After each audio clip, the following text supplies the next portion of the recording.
बदला लेने का सबसे बेहतरीन तरीका यही है, दुश्मन को जिंदा पकाकर उसे बारबेक्यू बना देना। राहुल ने सबसे पहले साक्षी के पैरों पर बराबर मात्रा में ऑलिव ऑयल लगाया ताकि मीट ज्यादा जूसी और टेस्टी बने। उसने ऑयल पूरे शरीर पर अच्छे से मल दिया। इसके बाद वो एक कटोरी में जीरा लेकर आया और धीरे धीरे उसे साक्षी के चेहरे पर छिड़कने लगा। जांघों की मांसपेशियां सबसे ज्यादा टाइट और चबाने लायक होती हैं। इन्हें ठीक से मैरिनेट करने के लिए उसे टूल्स की जरूरत पड़ी।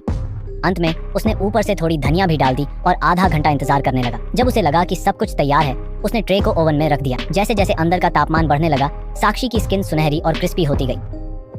बाहर क्रिस्पी, अंदर जूसी। टेक्सचर के लिए उसने बीच में ओवन खोलकर तापमान में बदलाव किया ताकि स्वाद में और लेयर आ जाए। इसके बाद उसने ओवन को बंद करके अगले 24 घंटे तक सब्र के साथ इंतजार किया। एक दिन बाद क्रिस्पी रोस्टेड मीट की प्लेट जब बाहर आई तो सभी लोगों की हालत खराब हो गई। किसी को नहीं पता था कि अगला नंबर किसका है। जैसे ही मास्क पहने कातिल ने मांस काटना शुरू किया, पूजा ने तुरंत अपनी अंगूठी से छुपा हुआ ब्लेड निकाल लिया। उसने जल्दी से अपने हाथ की रस्सी काटी और फिर वही ब्लेड आदित्य को थमा दी। लेकिन दोनों भागने की जगह सही मौका मिलने का इंतजार करने लगे।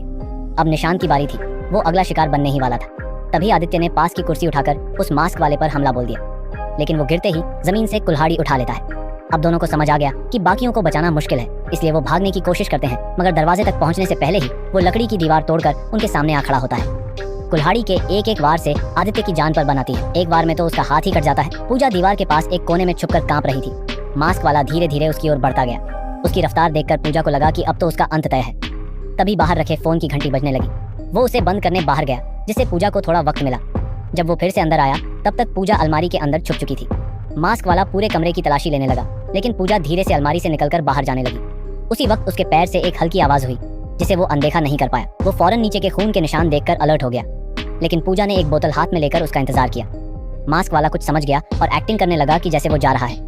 जैसे ही पूजा ने थोड़ा रिलैक्स किया, वो वापस लौटा और उसे अचानक डरा दिया। पूजा की चीख निकल गई और उसकी लोकेशन सामने आ गई। वो जैसे तैसे दरवाजे से बाहर भागी, मगर पीछे से उसने एक लोहे का कांटा फेंका जो सीधा पूजा में जा धंसा। अब पूजा भी उस क्रिस्पी रोस्ट का हिस्सा बनने जा रही थी।